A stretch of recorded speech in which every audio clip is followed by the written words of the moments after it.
आदमी जब बार बार झूठ बोलता है ना, पॉलिटिक्स खेलता है ना, उसके बाद जब वो कोई सिंपल बात भी बोले, सीधा सीधा बात, तो उसके ऊपर हमें विश्वास नहीं होता है। कुछ यहां पे ऐसे ही करता है लापोर्टा। एनीवेज, तो होला अमीगो दोस्तों, कैसे आप लोग? बॉयज, आज हम लोग बार्सिलोना से रिलेटेड न्यूज के बारे में बात करेंगे।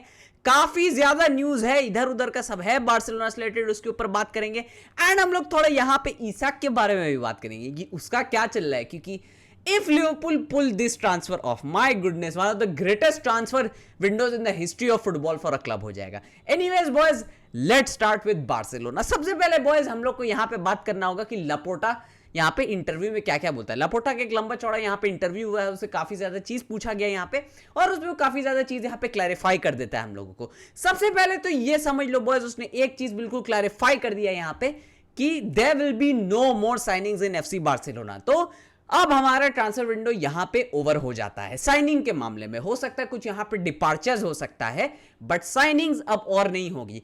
Joan Garcia, Roony Bardghji, Marcus Rashford and we are done. यहां पे प्रॉपर साइनिंग्स बिल्कुल हो चुके हैं।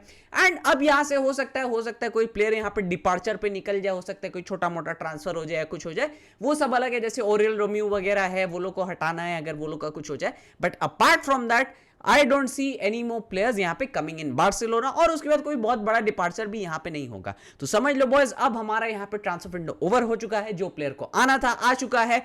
स्क्वाड हमारा पूरा यहाँ पे ready. And to be honest, I am pretty happy with the team. ठीक है, जो टीम अभी यहाँ पे बनी है, this is a good squad. This is a champions league के लिए कंपीटिंग वाला स्क्वाड, क्योंकि हमारे पास ला मासिया भी है यहाँ पे। तो जो पोजीशन थोड़ा यहाँ पे कमजोर होगा, उसको हम लोग ला मासिया से यहाँ पे कवर कर सकते हैं। जैसे अगर आप बोलोगे कि भाई बार्ले का बैकअप में तो ऑल्डो जेरार्ड मार्टिन तो है ही, लेकिन अगर आप लोग उसको इतना काबिल नहीं समझते हो तो यहाँ पे जोफ्रे टोरेंट्स को प्रमोट कर सकते हैं। So we have our options right now. And to be honest, I am very happy with the team जो अभी है। बॉयज, ये सीजन चैंपियंस लीग के लिए अच्छे से बार्सिलोना को कंपीट करना है, और जोआन लापोर्टा, डेको सब यही बात समझते हैं कि the team is fine. And I would also say the team is fine. वही चीज है, लेफ्ट फिंगर भी मिल गया, गोलकीपर भी अच्छा मिल गया, टर स्टेगन भैया से तो यहाँ पे कुछ टाइम के लिए और छुटकारा मिल गया, और राइट विंग में लामिन का भी बैकअप हमें मिल चुका है यहाँ पे, रूनी बार्जी। अब रफीनिया भी नंबर 10 लेफ्ट विंग सब खेल सकता है, ऑलमो है, फर्मिन है। गुड थिंग इज कि कोई बहुत हार्ट ब्रेकिंग डिपार्चर अभी तक यहाँ पे नहीं हुआ है। मेन चीज है बॉयज, लापोर्टा ने एक चीज और क्लियर कर दिया है कि हम लोग ट्राई करेंगे कि कोई बहुत बड़ा प्लेयर, कोई इंपॉर्टेंट प्लेयर यहाँ पे स्क्वाड का छोड़ के नहीं जाए। ऑल्दो ये कुछ शॉक की तरह भी आ सकता है कि कसाडो को बेच दिया या किसी को बेच दिया, लेकिन आई होप नहीं होगा, क्योंकि टीम एक अपसेट हो चुकी है। आई डोंट थिंक यहाँ पे हांसी फ्लिक किसी को सेल करने देगा।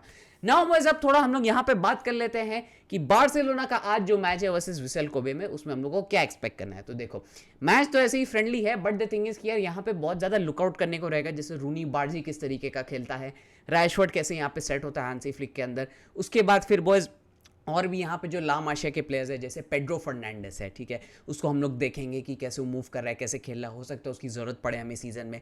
उसके बाद जोफ्रे टोरेंट्स है यहाँ पे लेफ्ट बैक में, वो बहुत ज़्यादा इंपॉर्टेंट रहेगा। हमें देखना पड़ेगा कि क्या वो बार्ले का बैकअप बन सकता है प्रॉपर में, क्योंकि जेरार्ड मार्टिन से उम्मीद रखना थोड़ा यहाँ पे गड़बड़ है। उसके बाद गिली फर्नांडिस है बॉयज, गिली फर्नांडिस मिडफील्ड में एकदम ज़बरदस्त खेलता है, उसको भी हमें यहाँ पे देखना पड़ेगा वो कैसे करता है, एंड ज़रूरत पड़ने पर एक डिस्ट्रप्टिव मिडफील्डर की तरह काम कर सकते हैं कि नहीं। So we have a lot of options हमारे पास ला मासिया के थ्रू, और हम लोग वो लोग को यहाँ पे देखेंगे विसल कोबे वाला मैच में, और हम लोग यहाँ पे इंजॉय करेंगे वो लोग को। देखते हैं वो लोग कैसे यहाँ पे परफॉर्म करते हैं। ऑल्दो फ्रेंडलीज में उतना कोई बहुत ज्यादा एक्सपेक्ट नहीं करना चाहिए, क्योंकि अगर वहां अच्छा भी खेले तो कुछ जरूरी नहीं है किसी सीजन में। बट जब तुम एक प्लेयर को खेलते हुए देख लेते हो ना, अब हम लोग इतना फुटबॉल देख चुके हैं, हम लोग, आप लोग, सब लोग, कि हम लोग को थोड़ा थोड़ा आइडिया हो जाता है कि ये लोग किस टाइप के यहाँ पे परफॉर्म करने वाले हैं। तो लेट्स सी वहां पे क्या होता है। नाउ बॉयज, थोड़ा यहाँ पे बात कर लेते हैं कि हमारे जो न्यू साइनिंग्स है वो किस तरीके का परफॉर्म कर रहे हैं ट्रेनिंग वगैरह में। तो बॉयज, मैं आपको बता दूं, रैशफोर्ड तो अभी तक उतना ट्रेन वगैरह किया नहीं है, वो तो एकदम अभी इमीडिएटली आया है। लेकिन बाकी दो जो हमारे साइनिंग्स है, जोआन गार्सिया और रूनी बार्जी। सबसे पहले Roony Bardghji is cooking everyone. He is literally cooking anyone. Club के जो यहाँ पे कोचिंग स्टाफ वगैरह है, वो लोग सब शॉक हो गए थे भाई कि ये इतना खतरनाक प्लेयर कैसे हो गया है, ये कैसे सबको कुक कर रहा है, डिफेंस को कुक कर दे, सब चीज़ कर दे रहा है। Boys, we might have a gem in our hand. सोच लो, अगर रूनी बार्जी खतरनाक लेवल पे खेल दिया, कुक कर दिया सबको, देन आई थिंक हमें लमीन का एक परफेक्ट यहाँ पे बैकअप मिल चुका होगा। एंड ज़रूरत पड़ने पे हम लोग उसको विथ लमीन भी खिला सकते हैं, कुछ ना कुछ तो हम लोग एडजस्ट कर सकते हैं। कभी अटैक करना पड़ा, लास्ट में बहुत ज़्यादा ज़रूरत है, तो boys we will have one more very good level का dribbler and very good level का फिनिशर। उसकी फिनिशिंग में देख रहा था, बहुत ज़्यादा टॉप नॉच है वहाँ पे। दूसरा चीज़ बॉयज, यहाँ पे जोआन गार्सिया, क्लब का जो कोचिंग स्टाफ है वो लोग बोल रहे हैं कि भाई हम लोग तो वाल्डेस का बाद इतना बढ़िया रिफ्लेक्स वाला कीपर अब जाके देख रहे हैं क्लब में। Not even Szczesny was that level, not even Claudio Bravo, not even ter Stegen, कोई इतना खतरनाक लेवल का कीपिंग नहीं कर रहा था। जोआन गार्सिया अपनी जान पे पकड़ के लिटरली बॉल पकड़ता है वहाँ पे।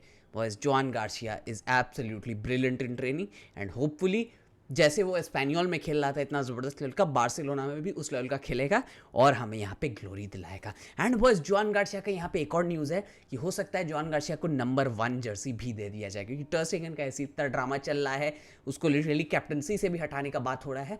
एंड लिटरली यहाँ पे हो सकता है कि जोआन गार्सिया को नंबर 1 जर्सी भी दे दिया जाए। कुछ रिपोर्ट्स तो आ रही थी कि ऑलरेडी दे चुके हैं, लेकिन अभी ऑफिशियल नहीं हुआ है।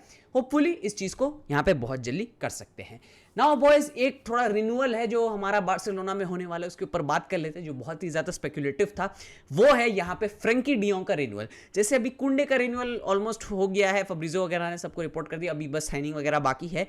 नेक्स्ट रिन्यूअल होगा यहाँ पे फ्रेंकी डियोंग का। बॉयज, ये जो फ्रेंकी का रिन्यूअल होगा ये बहुत ज़्यादा इंपॉर्टेंट होता है, क्योंकि फ्रेंकी अपने वेजेस को कम करेगा। फ्रेंकी अपने वेजेस कम करेगा, उसके वजह से हम लोग बाकी प्लेयर्स को यहाँ पर रजिस्टर कर पाएंगे। अब टर स्टेगन ने तो अपना 3 महीना वाला गेम खेल के यहाँ पे गड़बड़ कर दिया था बाकी प्लेयर्स के लिए, लेकिन फ्रेंकी जब अपना वेजेस कम करेगा, क्योंकि उसकी बहुत ज़्यादा वेजेस है, तब यहाँ पे बार्सिलोना आराम से रैशफोर्ड, जोआन गार्सिया सबको यहाँ पे रजिस्टर कर पाएगी। So that will be a very very good thing कि भाई चलो फ्रेंकी क्लब के लिए इतना कर रहा है। एंड हांसी फ्लिक उसको सेल नहीं करना चाहता। हांसी फ्लिक बोलता है that he is a very very important player for the team, he is a very important player, की प्लेयर फॉर द स्क्वाड। उसका गेम स्टाइल में, उसका प्ले स्टाइल में बहुत ज़्यादा फिट होता है फ्रेंकी, इस वजह से फ्रेंकी डियोंग रहना चाहता है। He is enjoying, we are enjoying, Hansi Flick is enjoying, everything is good यहाँ पे। Now boys, let's move to Liverpool. वहाँ पे क्या चल रहा है तो देखो, इसाक के पीछे तो लिवरपूल लग चुके हैं, ठीक है। वो लोगों को क्या करना है अभी, डार्विन नूनेज और लुइस डियाज को यहाँ पे सेल करना है। अब देखो, लिवरपूल जब भी साइनिंग्स करती है ना, हमेशा एकदम देख के, समझ के, सोच के करती है कि ये प्लेयर मुझे फ्यूचर में कितना आउटपुट दे सकता है, क्या ये मुझे ट्रॉफी जिता सकता है, क्या ये मेरे लिए अच्छा इन्वेस्टमेंट हो सकता है, उस तरीके का। अब नूनेस को लोग खरीद के लेके आए थे बहुत ज़्यादा महंगा, लेकिन उतना वो नहीं चल पाया जितना उन लोग का एक्सपेक्टेशन था। फिर भी वो लोग उसको अच्छे प्राइस में यहाँ पे बेच सकते हैं, 50-60 मिलियन। दूसरा यहाँ पे लुइस डियाज को लोग लिटरली 80 मिलियन तक ट्राई कर रहे हैं बेचने का। 67 मिलियन का बिड यहाँ पे रिजेक्ट कर दिया था बायन का, लेकिन अब उससे ज़्यादा भी बायन बिड मारेगी तो उसको वहाँ पे सेल कर देंगे। एंड बॉयज, ये जो मिला के पैसा मिलेगा वो लोग को, तो ये लोग इसाक के पीछे चल जाएंगे। इसाक का मेन क्या है कि वो सऊदी नहीं जाएगा, उसने बोल दिया है no project from Saudi he will accept. सिर्फ यहाँ पे अब वो प्रीमियर लीग में मूव कर सकता है जितना मुझे लग रहा है, क्योंकि और कोई क्लब तो उसके लिए मूव नहीं कर रही है, ना ही आर्सेनल, ना ही चेल्सी, ना ही मैनचेस्टर यूनाइटेड, कोई उसके पीछे नहीं जा रही है। सबका स्ट्राइकर समझ लो यहाँ पे सॉर्टेड है, सिर्फ यूनाइटेड का छोड़ के।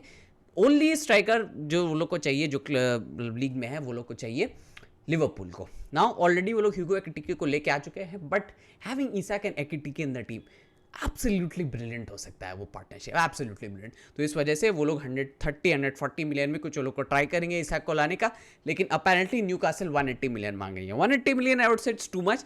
120 मिलियन भी मुझे तो लगता है थोड़ा ज़्यादा है, बट द लेवल, जो उस लेवल का प्लेयर है इसाक, आई थिंक कि चलो वो जस्टिफाई कर देगा उस प्राइस टैग को। तो लेट्स सी इसाक का क्या होता है। मुझे तो लगता है लिवरपूल इसको भी यहाँ पे ले जाएगी। So boys, with that being said, मैं इस वीडियो को एंड करता हूँ। वीडियो पसंद आए तो वीडियो को लाइक कर देना, चैनल को सब्सक्राइब कर देना। Thank you so much boys, आप लोग इतना मुझे सपोर्ट करते हो। एंड मैं मिलूंगा आपसे बहुत जल्द अगले वीडियो में, तब तक के लिए बाय बाय, हस्ता ला विस्ता।